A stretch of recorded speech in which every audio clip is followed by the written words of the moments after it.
Hello everyone, this is Boricua Binks and welcome to Let's Play 999.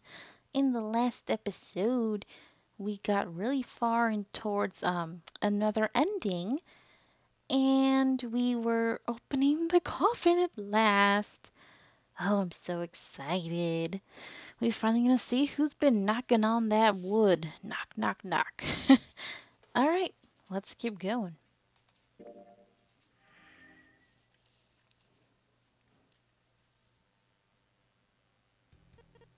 What? You've got to be kidding me. What? There was a click, and with a heavy clunk, the lid of the coffin slid off onto the floor. Someone sat up from inside. Who is it? Snake! Oh, yeah. You... What? Oh my god, it's Snakey Bay. I'm so happy. I'm so happy to see him. Oh man, and what are you wearing, boy? Yeah, we have not seen him in ages. Ah, finally. So you are the one who has been in the coffin. Dun dun dun. Okay. Gosh, I totally forgot what voice I did for him too.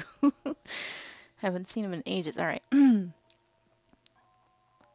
Oh, those voices. Okay, I should not have drank something right before this because I hear like my mouth making noises. I'm so sorry about that, guys. I'm not trying to do ASMR. It just happens. Oh, those voices. Junpei and Seven, unless I'm mistaken. Where are the others? Are they elsewhere?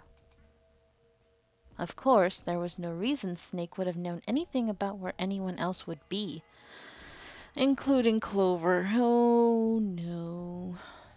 This is not going to end well. Junpei and Seven looked at one another. There was a great deal he needed to know, but, well, we don't want him to freak out. They had to tell him something, however, so they began to talk. Snake explained to them how he came to be locked in the coffin. Apparently, he'd been hit with some sort of knockout gas, and Junpei and Seven explained what had happened to the rest of them.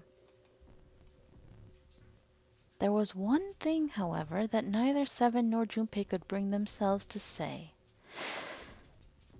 That Ace had killed Clover. Yep. Oh boy. They feared that if Snake knew, he might well go insane. They decided as much by a look the moment Snake had climbed out of the coffin. That was phrased very strangely, but okay. Snake's story explained frustratingly little. Clearly, it must have been Zero who put him in the coffin. I mean, that's pretty much common sense at this point. But everything else is just weird, you know? Like, why? We know that it was probably meant to trick Ace, but still, really weird. Zero's true identity was a mystery, as were his intentions. Why had Zero put Guy X in Snake's clothes? If Zero had left a note for them to say the Nonary game had been played 9 years before, was there some connection? Junpei put the question to Snake. His answer was less than illuminating. What are you talking about? I apologize, but I have no idea what you're saying. All of this was for nothing. See, Snake didn't even know that Ace was that Hongul guy. If he can't see and if he didn't remember his voice, then there's no way he knew. Yep. It seemed as though Snake was perhaps not being entirely honest, but that knowledge did Junpei and Seven little good. No matter how many times they asked, he insisted that he knew nothing, which is kind of weird. Alright, it was becoming clear that Snake wouldn't give in, and every second they spent asking him was a second wasted. Their time limit was fast approaching. Snake's release from the coffin had changed nothing. They still needed to follow Ace as quickly as possible. However, now even with him, I don't think they have enough because Snake is, what is he, 2? And they need 6. They stood in silence, the overpowering atmosphere of the chapel almost stifling. Junpei, Seven, and Snake simply stood, at a loss for what they should do next. What do we do now? He glanced over at Snake's wrist. Sure enough, he could see the 2 on the bracelet on Snake's wrist. The 3 of us can't make a digital route of 9. Yeah, we just get 5. We're stuck here then. Oh, hey, I just remembered something. Seven began patting his pockets as if he were checking to see if any of them held anything. What? What is it? Oh, I'm so sorry. Why did I read that as 7 when it says Snake? Oh, wow. If Snake had that voice, that would be strange. What is it? I found something earlier. What did you find? This. He'd finally found the pocket he wanted, and his hand dove into it. Seven pulled out something round and metal. No! Don't do that in front of Snake! Oh my god! Oh my god! No! Seven, you idiot! I mean, I know. Okay, yeah, we need 4 more. Oh god, no! You think he's not stupid? He's not. I know he can't see, but there's no way he won't figure it out. Come on. Oh, never mind. I thought it was Clover's bracelet. I was gonna say, oh my god. A bracelet. A 0 one. I don't know how that one helped them, though. There was no mistaking the number glowing at them from the face like a cartoon eye. 0. Zero's bracelet. What the hell? Are you saying? Wait. That's Snake again. Why do I keep reading? Okay, it must be because I have not seen Snake's name in a long time that I keep assuming it's 7. Jesus Binks, come on now. I was like, why would 7 be talking about himself? Grr. I can't read. I can't read good. Okay. Are you saying that 7 has the number 0 bracelet? Yeah. Where did you get that? Snake's question was innocent enough, but if he learned the truth, if he'd been able to see, he would have noticed 7 look away. Clover gave it to me. She did? Yeah. How did she come by it? Well, she found it, see? On the other side of door 1, A deck, in the captain's quarters. She asked me to hold on to it 'cause it was too big and bulky for her to be lugging around. Uh-huh. It was a lie, and Junpei knew it. I haven't actually looked at it yet. Didn't want to disturb the crime scene, you know. Basic stuff. Well, I did borrow one thing. So that's the thing he borrowed. Okay. Alright, Junpei. Been nice knowing you. What? What? Oh. Well, that sucks. Come on, man. I'm just kidding. Still, just in case, I want to make sure the 0 bracelet gets picked up by the red. Snake, give me a hand, alright? Without waiting for a response, he started walking toward the door. Junpei and Snake followed him quietly. Yeah, they could go on ahead without Junpei. Before long, they found themselves in front of the larger of the 2 doors. Seven and Snake put their palms on the red. Once they'd done that, Seven put the number 0 bracelet on the scanner panel as well. A 3rd asterisk appeared on the screen. Okay, should be 9. Now they just needed to pull the lever and the door would open. What? Error. Huh? Why isn't it opening? Well, the 3rd asterisk lit up, so... It must have registered the zero bracelet. Maybe it isn't actually zero. Huh? Really?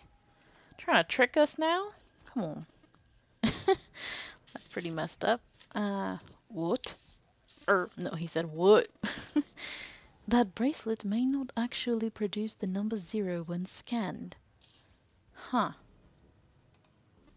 That is what I'm saying. Oh, that's pretty interesting, actually. Why don't we try a few different combinations? Perhaps we can determine what number that bracelet actually contains. Alright, Junpei nodded. They decided to use the following combination. Let's try, I actually don't remember. So, let's see, Snake, Junpei, and the bracelet. So that should be 2 plus 5, which is 7, plus whatever the bracelet is. If that combination worked, then the mysterious bracelet's number was 2, which would not be helpful at all. However,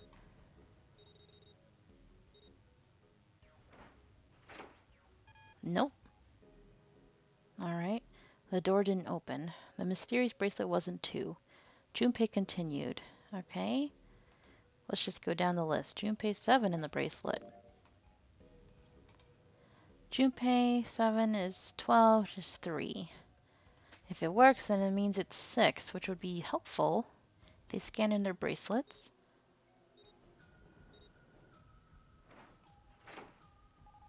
Oh, it worked! Cool. It opened. Yes, so it would seem. 7 clearly hadn't thought their experimentation would produce anything useful and looked rather confused. Snake was, as usual, calm and smug. So it's 6? Alright. Interesting, considering we also have a 6 with June. The door slid closed. Junpei's forehead furrowed as he thought. That meant the number for the mysterious bracelet was 6. Yeah. But how could it be 6? The display on the bracelet clearly showed a 0. Uh-oh. Suddenly, from somewhere far beneath them, they heard the creak and groan of tearing metal. You're running out of time. With it came the sound of water pouring into parts of the ship that had, until recently, been dry. Oh man, that's not good. I guess our time's just about up, huh? Yeah, I think you guys gotta get out of here, man. At any rate, we know now that the door can be opened. Let's go. But, Snake, are you sure? Yeah, you know that only Junpei and I can go through this way. You needn't worry. I have a solution to this problem. My last resort, but if now is not the time for last resorts, then when? Last resort? What you gonna do?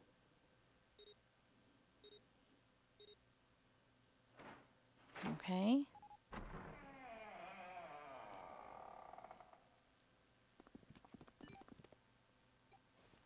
Um, and Snake is with them? Oh, okay, I got it. I get it. Junpei 7 and Snake ran full tilt down a long, straight hallway. Aren't they wondering why he's okay? They were headed for the stern of the ship and had no time for distractions. As they ran, 7 spoke. Gotta admit, you really surprised me there, kid. I couldn't figure out how the hell you were gonna get out of that one. How come you didn't do that right off the bat? Uh-huh. As I told you, it was a last resort. Had I used it at the beginning of the game, I would have come under a great deal of suspicion. I imagine most people would have taken it to mean that I was zero. Once they'd convinced themselves of that, I wasn't optimistic about my chances of making it out of here alive, let alone unscathed. I felt it best to play my cards close to the chest, as it were. That way, if I were in a situation where there was nothing else I could do, I'd have a little trick up my sleeve. I'd just take my bracelet off. And this is the same trio from door 5, so I find that pretty interesting. Snake's plan had been simple but effective. He'd simply removed his bracelet. How? To Junpei, it had looked as though Snake had simply crushed the bones of his hand until they were small enough to fit through the wristband. Of course, that would have been practically impossible, so how had he done it? Her brother's left arm is a fake. Snake had slid the bracelet off and tossed it into the coffin. With it gone, he'd had little to fear from the numbered doors. He'd walked through the door easily, without authenticating. He stepped out the other side unscathed and begun running down the hall alongside Seven and Junpei. They kept running for a while longer and eventually came upon a set of stairs leading downward on the right side of the hallway. And they were really far behind of Ace and Lotus, so... They stopped and peered down the staircase. As far as they could tell, it went all the way to the bottom deck. There didn't seem to be any flooding. They nodded quickly to one another and jogged down the stairs. It took only a few minutes to make their way to the bottom deck.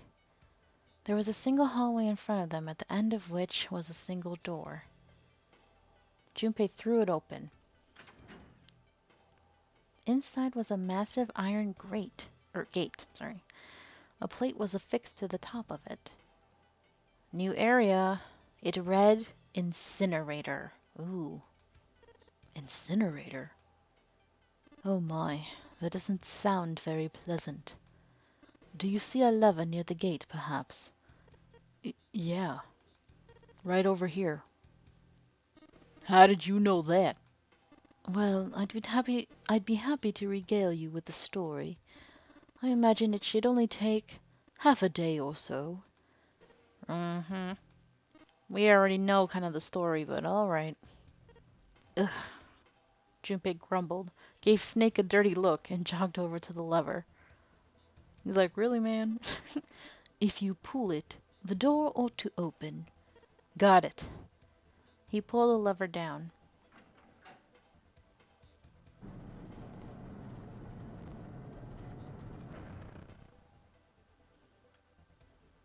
With the rumble of an ancient motor, the door opened.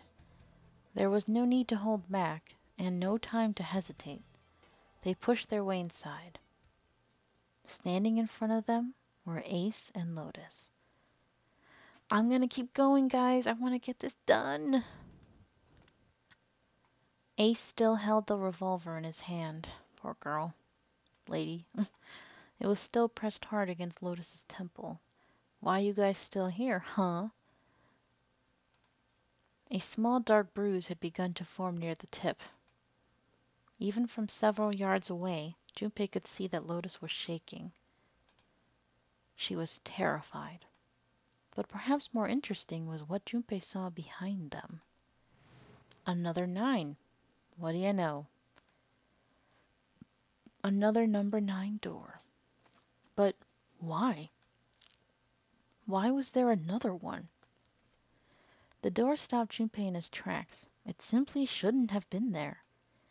As his brain finally began to consider why, the whine of a warning klaxon filled the air, drowning out any thought. Uh-oh. Warning. Warning. Emergency incineration command has been acknowledged. Uh-oh.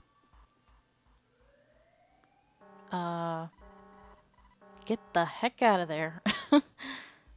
Automatic incineration will take place in 9 minutes. Please evacuate the incinerator immediately. Oh my, how exciting. You've run quite a show here, Zero. A terrifying smile twisted Ace's face. What's the matter? Too frightened to understand. Here, let me explain. It's said that the incineration system is about to activate. In 9 minutes, this room will be engulfed in flame. Huh? Who are you? You don't recognize me? I'm hurt. It's me, Snake. Snake? Ah, yes, you are alive. I'm afraid your bizarre style had me confused. He thought he was Zero. I'm quite glad to see that you're alive. Ace's voice didn't change.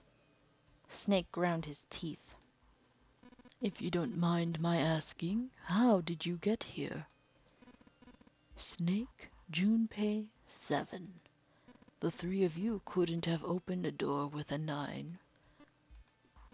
Did you use... Oh no. Oh my god. If anybody was gonna tell him, of course it was gonna be Ace. He was gonna rub it in his face. Oh, you son of a bee. I hate your guts. No. Alright. Did you use Clover's bracelet, perhaps? What? Yeah. Ah, well, your reaction suggests that you did not. Hold on. Why did you think we'd have Clover's bracelet? Junpei felt his chest tighten. Oh, they haven't told you? Told me what? Clearly not. Normally I would take some time and enjoy the moment, but I'm afraid my time is at a premium just now. I'll have to make this quick. Clover... Don't do it, Ace. Keep your damn mouth shut. You think he's gonna be kind enough or decent enough human being to be quiet, Junpei? Come on now. He's an a-hole. Clover? I said stop it. Don't listen to him, Snake. Junpei could feel his voice going hoarse, but Snake didn't listen to him. What happened to Clover? Ace looked at him. The corner of his mouth curled into the hook of a cruel smile. Clover died. Oh! Oh, snap! Snake's eyes! He looks so... Oh, he looks really serious and badass and... Oh, God. No, I'm so sad. I'm so sorry, baby. I'm so sorry. I may not care for Clover much, but I feel bad. Oh, gosh. The color left Snake's face. He shook his head weakly. No. Oh, his mouth is moving. That's rare. For this game, at least, that's rare. No, that's not true. That's impossible. It's a lie. It has to be a lie. Oh, it's quite true. I can assure you of that. I killed her myself, you see. What? I'm sorry. Did I stutter? Oh, you a-hole. He's such an a-hole. Oh my god, I want to punch him so bad. Oh. I killed her. Snake's face twisted into a mask of rage, mottled red rising to dot his pale skin. His entire body shook. He looked to Junpei, disturbingly like a demon. Uh-oh. I would have rather she died with less suffering. A bullet in her brain, perhaps, would have been ideal. Unfortunately, that would have made quite a bit of noise. Circumstances being what they were, I was forced to settle for the knife. The one the ninth man had, you remember.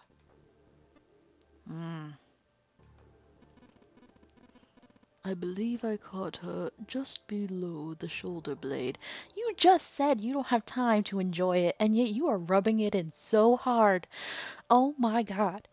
I'm gonna take a knife and I'm gonna stab you right between the eyes, you son of a bee. I cannot stand you. I know you're just a game character, but I hate your guts. I hate you. I normally don't like saying that word, but I hate you. Okay. I'm so mad right now. I was rather lucky, in fact. My first thrust went right between her ribs.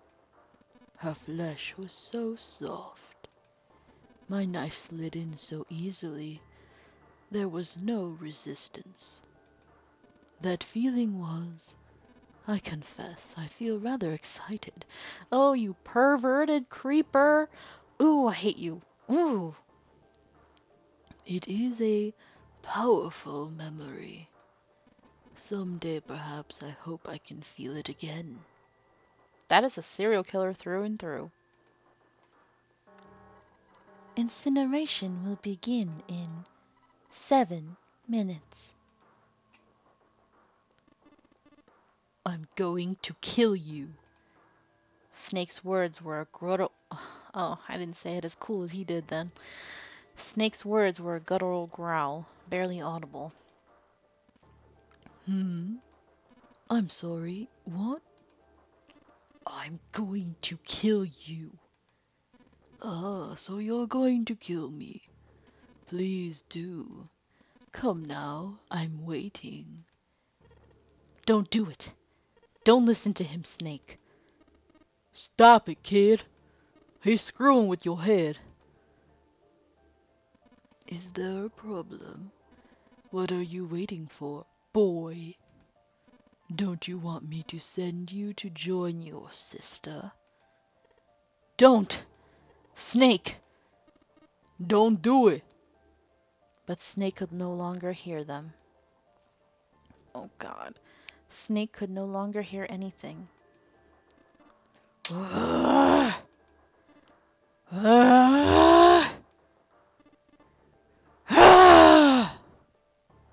Okay, I could not do that justice, but I'm sure it was a really, really powerful growl right there. Snake moved like a bolt of lightning. His scream echoed through the incineration chamber, full of rage and despair. No! My bae! No! Please, no! The gun! Snake! Snake! Oh god, no. We just got him back. Come on. This sucks. I'm so upset right now. I can't. You know what? I can't.